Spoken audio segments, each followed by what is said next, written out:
Hi, if you like the video, please remember to subscribe.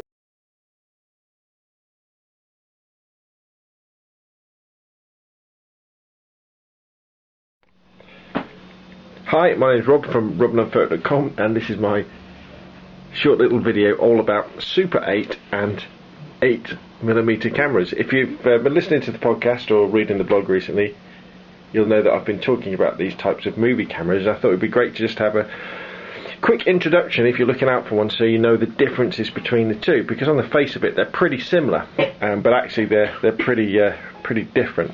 What we've got on the top is a Kodak automatic turret camera, which is an standard 8 or a double 8mm, sometimes they're called, and underneath we've got a Minolta XL401, which is a Super 8 film camera or a Cine camera.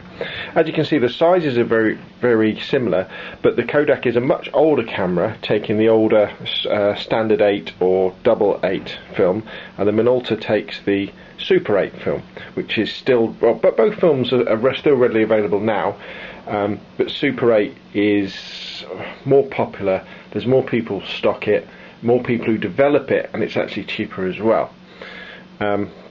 Let's have a quick look inside the cameras, and we can have a look at the difference between a Super 8, which replaced or kind of superseded standard 8 or double 8, and we can have a look. I've got to remember how to open this one up. Now, the standard 8mm or double 8mm, the film is on spools, and what you would do is you would load it up, and the film would then travel from one spool to the other and be exposed, and then when you got to the end you'd actually flip that spool over to that side and run it through again. So you would get, if you can imagine the film strips like my finger, on one side of the film strip you get one lot of film, and on the other side you get the next lot, with the idea being that you could get twice as much footage out of the same roll of film. And when you would send them off for developing, what the lab would do is they would take that film, develop it, then slice it down the middle, and then splice the two bits together, so you would then get your film that way. And although this was a lot cheaper than the previous sort of 16mm formats, it's still pretty fiddly to use. You know, you've got to load the film through here. And so when Super 8 came out, I think it was in the late 60s, with its cartridge format, things became a lot easier. So if we take this out of here, that's the Super 8 cartridge. You can see the film there. It's all in a light-proof box, and all you've got to do to load the film is push it in, clicks into place, and there we go. It's dead easy to do. You'd put your batteries in, and you'd be ready to go that way. The other differences between the cameras as well is how they're powered, and I go into that a little bit more. So the Kodak Cine camera, this 8mm one, has got a 3 lens combination. So we've got 3 prime lenses, so as we want to change our focal length we can simply turn them over that way. We've got a viewfinder which is on the top of the camera, so you're looking through there to compose your shots, and if you were looking through there, what you would see is you'd actually see something, say like a square like that, and then inside it there's another square, and then another square, and it's telling you, if you're zoomed in all the way, you would then be using, with the largest telephoto lens, you'd be using the middle bit, and if you're using the wide angle lens, you'd frame using the outside thing, but you're not actually seeing through the lens. Now to power the camera, it's clockwork. So we wind it up like so, and then we fire the trigger, which is just there. Hear it?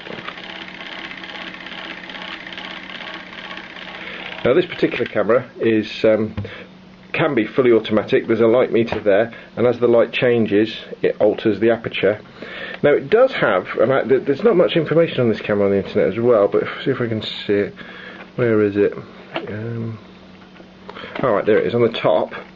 You can actually change the film speed as well, so you could do slow motion and speeded up photography with this particular camera with 8mm film, because you can do 10 frames a second, 16, 20 frames a second, 25 frames a second, and it will do 40 frames a second, which when played back at standard speed would give you sort of slow motion. Now I think standard frame rate for 8mm, standard 8mm or double 8mm film was 16 frames a second.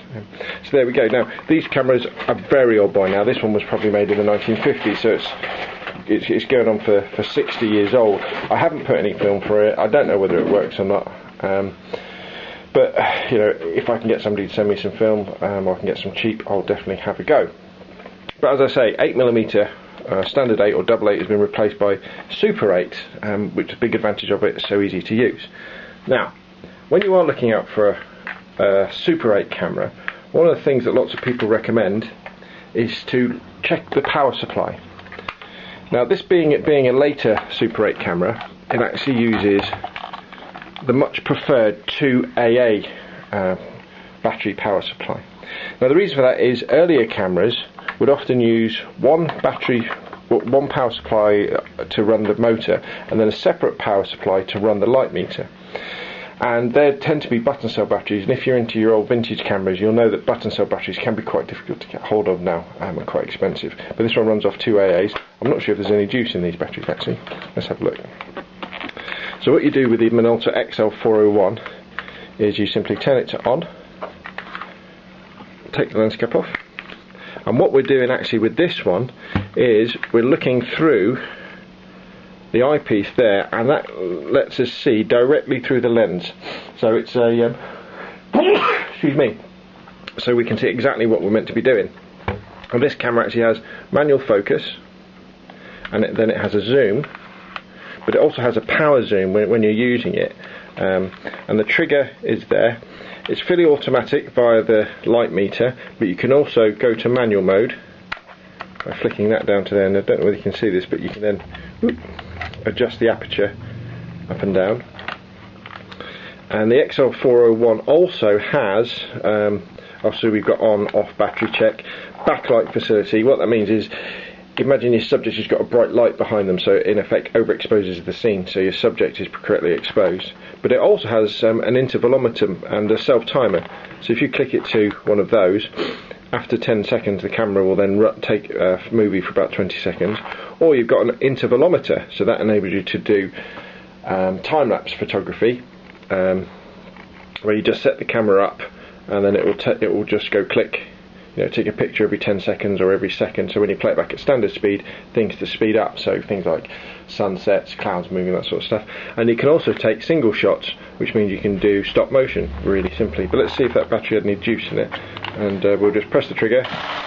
There we go, hear that running? We won't even be able to see the shutter in action if we look down the lens.